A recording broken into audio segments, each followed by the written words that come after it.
All right, today is day one. I'm Pastor Daniel. It's day one of our 40 days of purpose. So I have interviewing with me right now on Zoom, Charity. How you doing, Charity?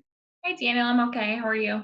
I'm good. I'm excited to see how this 40 days goes because honestly, committing to 40 days of anything is a little intimidating for me.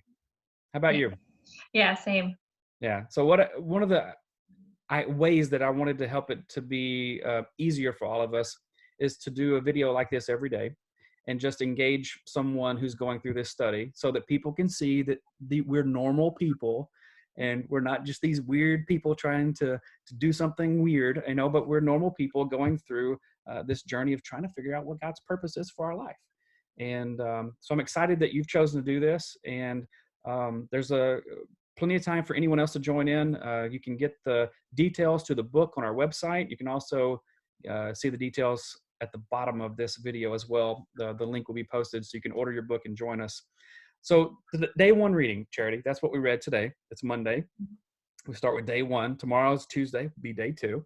But today it started off and it said the big title of the day is "It All Starts with God," and so it really just kind of jumps in, you know, right, into the deep end, right at, at the beginning. So the question I have for you is, as you read today's reading, what stood out to you? What impacted your life? Yes, I was immediately convicted upon starting the book. The first line of the first chapter says, "It's not about you." Mm, And it's funny because just last week I was convicted about the same thing. So God's clearly trying to speak to me about something. If I'm being honest, I live a pretty self centered life. I've always just been a self motivated person, and I'm constantly finding myself looking within for the answers instead of looking to God. yeah, I think something about the way we're made up causes us, and the way we're influenced by other resources or voices in the world, just causes us to want to look within inside ourselves to find the answer. And yeah, this chapter says our purpose starts with looking to God first to answer that purpose. So if you're, God's telling you that it's not about you, Charity, what do you think that's going to do to change? What changes do you think would happen in your life if you really let that truth set in? I guess if I'm just looking to God first and just allowing Him to work out the details in my life and trusting in Him, I could live more intentionally, more Christ like, and just trust that He'll work out the details. Yeah, I think that's true too. There was one of the quotes that stood out to me was that you, like a created thing, a product, you don't ask the product, what's your purpose or what are you designed for? But if you really want to know a product's purpose, you have to talk to the creator of it. Mhm. And God's created us. And so it kind of starts at this very thing that we didn't create ourselves. God created us. So it's foolish to think that we can look within a created something and truly find its purpose. So this first day seems to really kind of stir the waters to say, okay, maybe I've been looking at this the wrong way, right? Mhm.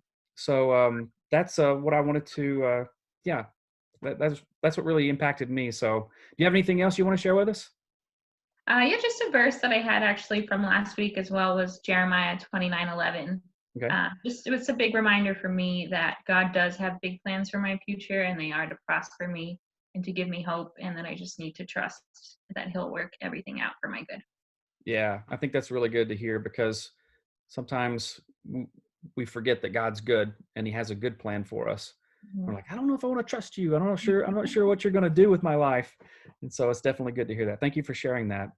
Before we go, I just want to encourage everyone to get your book, commit to reading every day. Read day one, day two on day two, and allow it to really set in with you. The second thing is to find a partner to go through this with you. My partner's Patrick Healy. Shout out to Patrick. We both texted each other today already, and we've done our reading. How about you, Charity? Do you have a partner? Yes, my partner is my sister Bethany, and I will certainly be chasing her. Fantastic. I'm glad to hear that you guys are going through this together. All right. So we're pretty much done, and we're going to do these every day. So we look forward to saying hi to a different person, part of our church family. And Charity, thank you for being the first one to go through this because you didn't know what this was going to look like. And I didn't either. So, but I think we did a great job. Thanks, Daniel. All right. We'll see you guys next time. Goodbye. Bye.